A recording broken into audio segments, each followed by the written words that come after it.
Hello world, and we are back. My name's Kyle Fischl. This is going to be episode 35 of my poker vlog. Today I'm going to talk a little bit about a session I played last Saturday. It was December 11th. I had a few interesting spots. I'm going to talk a bit about implied odds and how they can influence things. We'll get into that. The weekly videos are going to continue but anyway, let's get right into it. The opponent in literally every one of these hands is the same player. He's a rec player, and he played any two cards, played every hand. He appeared to be overvaluing his hands when he made a big hand. He'd either just open jam for a ridiculous amount, or he'd bet huge and everyone would fold. It's possible he was balancing this with a few bluffs, but I have to say it's unlikely. So he was weak. Like, his play was very weak and kind of a wreck player. That's how I'll describe him in this video. The first hand, with two limpers to me, I look down at pocket aces, the best hand ever. And I raise to $30. I get 4 callers, so we're going 5 ways to a flop. Not ideal, not what you want when you have pocket aces, but it's all right. The flop is queen, queen, deuce, 2 clubs. The weak rec player leads out for $40. I don't think he really ever has a queen here. And even if he does, I'm not folding, and I think I might get a queen with no kicker to fold to a raise. Additionally, weak pocket pairs and flush draws may call a raise as well. So I make it 125, also so I can gain the betting lead on future streets and proceed accordingly. Everyone folds to the rec player who calls. So not really sure what cards I want to see, but the turn is another queen. Unlikely I'm going to run into quads 2 weeks in a row. He checks to me, and as I now have nearly every hand drawing dead, as any smaller pocket pair, even if it hit trips, it would still be queens over that pair. That hand is dead. Any flush is dead to a full house, so I think it's fine to just check it back. The river is the 5 of clubs. When he checks it to me, I go for some thin value. I bet $50. Thinking that a small pocket pair or a flush may just be priced in to pay it off, but he snap folds. So decent start though, decent sized pot. Next hand. So like I said, this player has played every single hand. Like, he just never left. At this point in the session, when I'm in the cutoff, he was in the big blind. So literally every lap of the table, I'd be betting, and he'd call one street and then fold on the flop when I just c-bet with any 2 cards. So every lap was going like... Nothing to report. You gotta be tough! Stop running in the house! So in this particular hand, I have king 7 of spades, and the plan is to just bet and keep going with it. So I make it 20 when it's folded to me. He's the only caller. Flop is 9-6-3 with 2 hearts. I don't even care what the flop is. I'm just going to bet. He's going to fold and I'm going to win. So I bet, and this time he fights back. He chooses to call. Oh! Hey, no force fields! You started it. I'm pretty much just going to shut down now because he's never called, and I've won this way like 4 or 5 times in a row. So if you made a hand, it's fine. Well, the turn is an 8 of hearts. When he checks to me, this is one card that I'm actually going to double barrel because I think I can rep a heart. I think if he has one pair, he has to fold. He's always raised or jammed when he had monsters, so I think that a double barrel is warranted here. For my exact hand, I can actually make a straight that'll be pretty strong anyway. So I bet 60. He again puts in the call. Not too happy about that. The river is an offsuit deuce, the biggest brick in the world. He checks to me, and I decide that I'm not going to show down king high. Let's go! Confront the problem! Fight! Win!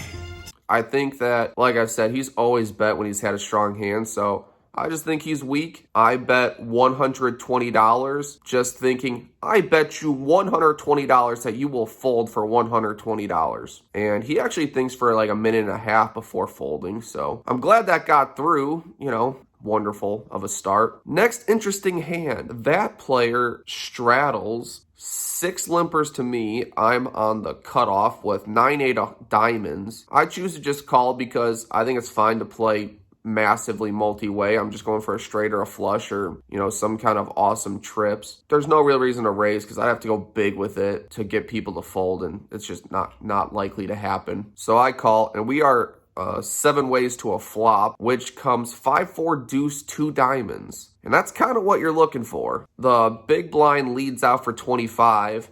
That player calls, which I know can be any 2 cards. At this point, I have a whole idea of how the hand's going to go out. I'm already planning my double barrel on this flop. A raise on the flop, I can rep all kinds of trips, random 2 pairs, 6s, 7s, 8s, kind of over pairs that are medium. I can rep flush draws. I can have a really balanced range here. If I get called, I'm going to bet literally any turn for a really big sizing. So let's say like a jack of clubs hits the turn. I can bet now with a big raise and then bet again. And I could easily have ace jack of diamond. When someone bets small and there's just a call, it's likely a 1-pair type hand, and I can just take advantage of my position, how weak and passive the other players have acted so far. And additionally, if like the turn is an 8 or a 9, I can bet big and be good anyway, and I can hit my flush. All kinds of good things that can happen from raising here. So I make it 105 with the plan of continuing on any run out, but everyone else folds, and that's a pretty good pot to win with just 9 high. Next interesting hand, the rec player, the only limper to me. I'm in middle position. I bet $20 with pocket jacks. The big blind goes all in for 107, and the rec player calls the 107. I think there's some merit to raising here. I think you get the rec player out a lot and just go heads up with the other player. I actually think that for undercard boards, I can start betting small and build a side pot with this player. So that's why I choose to just call and keep him in there. Well, when you play pocket jacks, the flop always comes ace high.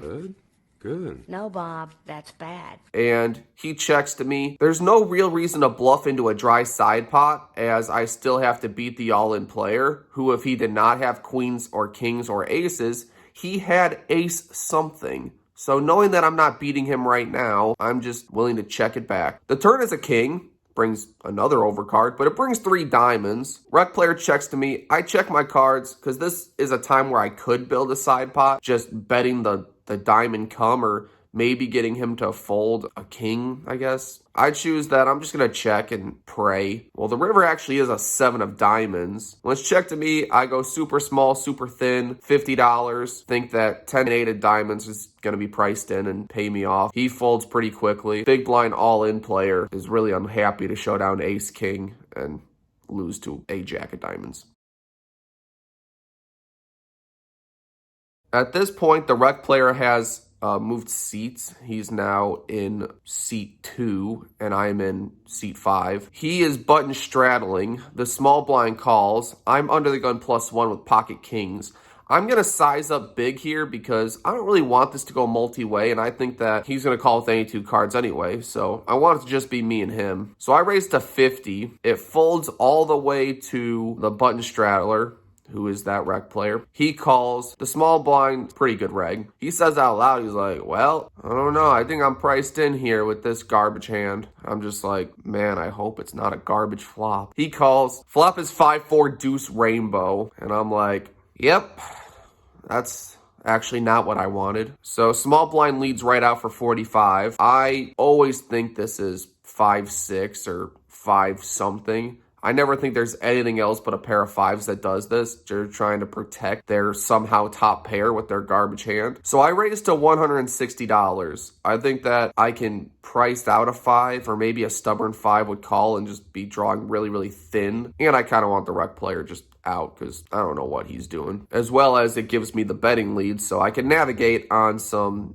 dicey turns and rivers. So button folds. Small blind thinks for a small amount of time before calling. Turn is a 5. Pretty much one of the only cards besides an ace that I didn't want to see.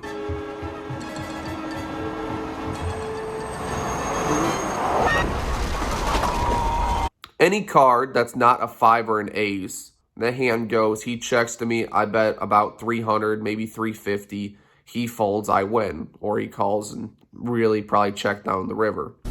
You sly dog. You got me monologuing. I can't believe it. But when a 5 comes, I want to slow down immediately. I'm not given that option as he bets 175 into me. Okay, so it's 175 to win about 650. So that means that we're getting 3.6 to 1 on a call. We would need about 30% equity in the hand to profitably make this call. Now, obviously, drawing to 2 outs, we do not have 30% equity. We're not even close to that. So we're going to change the math up a little bit, and we're going to talk about implied odds. I take a bit of time thinking about this decision. I asked to see his chip stack. He has about 1K behind, and he looks so happy to just get into me right now, which I'm never doing. So if I think that calling here would guarantee me the implied odds of getting the extra 1K if I bink my king, we redo the math, it would make the pot about 18-20 without my,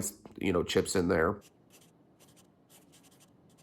That's not the way you're supposed to do it, Dad. They want us to do it this I don't way. know that way. Why would they change math? Math is It's math. okay, Math Dad. is math. Which means that I only need 9.6% equity to profitably make this call. Now, I don't have 9.6%, and I don't have the guarantee that I'll get that extra 1K if I call here. So with all that being said, this should probably be a fold. However, I'm greedy, and I choose to peel one and hope to get there. River's a 4, and he bets 175 again, and I snap fold. And how can you possibly bring me lower?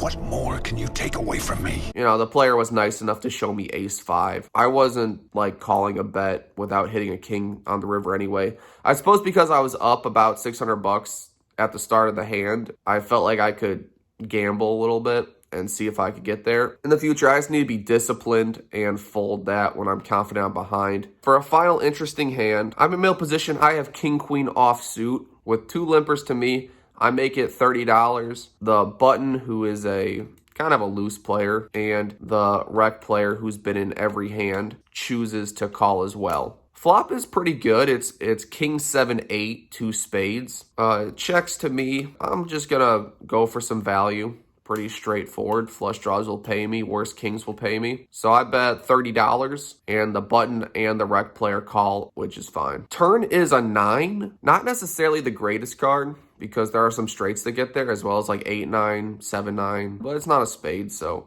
we're fine with that. Rec player checks to me. I go for some straightforward value, $65 this time, and both players call. So the river is an offsuit deuce. The gods of brick have rewarded me. When it checks to me, I think about going for some super thin value, just targeting a king no kicker. I look down at my chips. I can't lose you again.